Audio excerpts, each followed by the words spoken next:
Nous poursuivons à présent notre série de reportages 10 ans après le 11 septembre. Vous vous souvenez peut-être de la fameuse tour numéro 7 qui s'est écroulée après les Twin Towers. Les familles des victimes se posent encore des questions sur cet effondrement. Nora Boubetra et Laurent Beaufils les ont rencontrés. Bob McIlvaine est un père en colère. Sur les lieux des attentats, le voilà fustigeant son pays qui, dit-il, n'a pas répondu à ses questions sur les circonstances du décès de son fils. D'après lui, il est mort dans le lobby de la tour numéro 1 avant qu'elle ne s'effondre, mais son corps porte des impacts d'explosion. Quand vous vous rendez au travail, votre visage explose, votre poitrine et vos bras sont désintégrés. Je pense que ça mérite une enquête.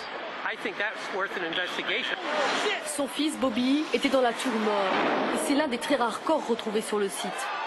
10 ans de quête pour la vérité, 10 ans de recherche. Pour comprendre comment son fils est mort, cet ancien professeur d'histoire a fait sa propre enquête. Ce n'est pas un adepte des thèses conspirationnistes. Et personne n'a su répondre à ces questions, pas même la commission du 11 septembre, mise en place 14 mois plus tard, sous la pression des familles. Ils n'ont pas répondu à 70% de nos questions à nous, les familles. Eh bien, c'est extrêmement frustrant. Nos enfants ont bien été assassinés. Il faut donc une enquête. Mais le rapport de la commission d'enquête n'en a fait qu'un exposé des faits.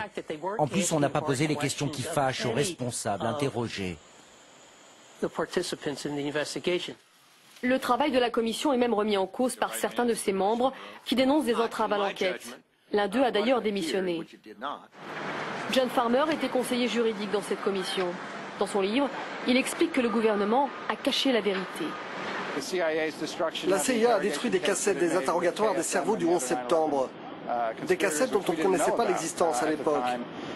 Et puis il y a aussi la conseillère en sécurité nationale de Bill Clinton. Elle a volé des documents aux archives nationales. Bob McIlvaine et son ami, l'ingénieur en génie civil, ont des doutes aussi, car la commission n'a pas évoqué l'effondrement de cet immeuble. Une troisième tour, le bâtiment 7, s'est écroulée le 11 septembre sans avoir été heurtée par un avion. Elle s'est brusquement affaissée en moins de 7 secondes. Les deux hommes réfutent la thèse officielle selon laquelle la chute est due à un incendie. C'est impossible à cause des structures en métal qui soutiennent le bâtiment. Avec un incendie, dès qu'un étage s'effondre et qu'il en heurte un autre, sa chute est ralentie par la structure. Il perd en rapidité et là, c'est pas le cas. L'immeuble est tombé d'un coup. La seule chose qui puisse éliminer rapidement la structure, c'est l'utilisation d'un engin explosif. Bob McIlvaine n'est pas le seul à remettre en question l'histoire officielle. Pilotes, architectes, officiers supérieurs, politiciens, à coup de publicité, ils sont toujours plus nombreux à réclamer une enquête indépendante. Dans 3 jours auront lieu les cérémonies du 11 septembre. Mais Bob n'ira pas à Ground Zero. Il passera cette journée sur la tombe de son fils, à qui il a promis la vérité. Une enquête indépendante ne risque pas de voir le jour, en tout cas pas sous Barack Obama. Le président américain qui a accordé une immunité à ses prédécesseurs veille à sanctionner tout questionnement sur le 11 septembre.